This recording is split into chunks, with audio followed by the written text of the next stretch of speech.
امام حسین کو قتل کرنے کے بعد یزید نے رسول اللہ کی بیٹیوں کو قید کروایا اور کہا انہیں قیدی بنا کے میری دربار لے کے آؤ۔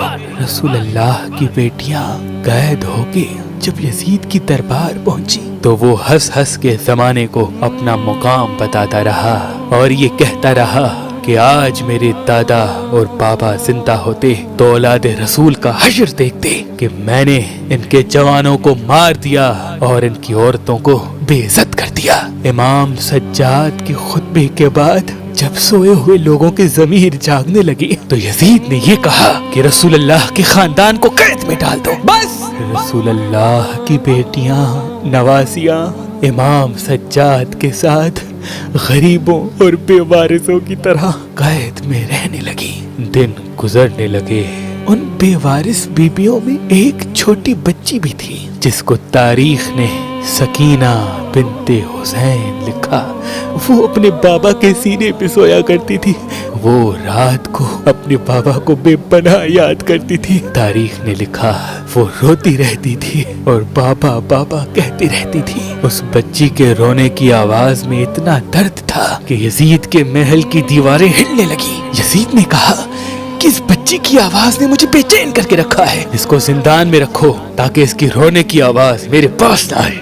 بس اس 4 سال کی بچی کو زندان کے اندھیرے میں رکھا گیا۔ وہ تنہا اندھیرے میں بار بار رونے لگی۔ اس بچی کی بے چین کرنے والی آواز یزید کے کانوں تک بار بار آتی رہی۔ یزید زیادہ شراب پینے لگا پھر بھی اسے نیند نہ آئے۔ بالآخر اس نے کہا پوچھو یہ بچی چاہتی کیا ہے؟ سپاہی امام سجاد کے پاس آ کے کہنے لگے یزید کہتا ہے اس بچی سے پوچھو یہ چاہتی کیا ہے، ہر پل کیوں روتی رہتی ہے؟ امام سجاد نے رو کے کہا یہ بچی اپنے بابا کو چاہتی ہے، اسے ایک بار اس کے بابا کا سر دے دو یہ خاموش ہو جائے گی۔ بس یزید نے امام حسین کا سر زندان میں بھجوایا۔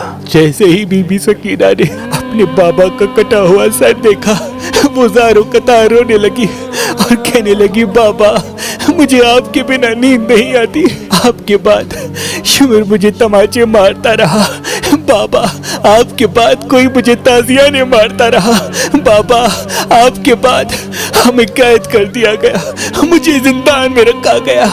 بس وہ بچی روتی رہی، اپنے بابا کے سر کو چومتی رہی اور اتنے میں رونے کی آواز ختم ہوئی اور امام سجاد کہنے لگے انا للہ و انا الیہ راجعون۔ امام سجاد نے بی بی زینب سے کہا جاؤ اے میری ماں، جاؤ سکینہ کو دیکھو، اور سپاہیوں سے کہا ہمیں 3 دن کا پانی اکٹھا دیا جائے تاکہ میں اپنی بہن کو غسل دے سکوں۔ بس اس زندان کے اندھیرے میں اس 4 سالہ بچی کو غسل دینے کا ارادہ کیا۔ اتنے میں بی بی زینب روتے روتے امام سجاد کے پاس آئی اور دستی ادب کو جوڑ کے عرض کرنے لگی اے میرے بیٹا تو وقت کا امام ہے، ایک مسئلہ لے کے تیرے پاس آئی ہوں۔ امام سجاد نے بی بی زینب کے چہرے کو دیکھا اور فرمانے لگے اے میری ماں زینب آپ خود عالمہ ہیں اور دین کے مسائل جانتی ہیں،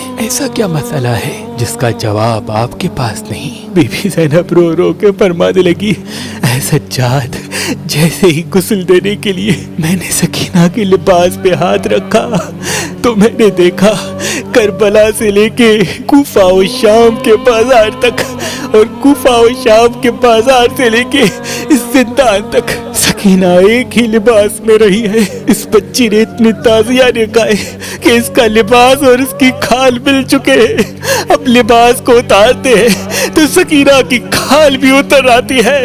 سجاد بتاؤ کہ اس معصوم بچی کا غسل اس لباس میں دے یا یہ لباس اتارے؟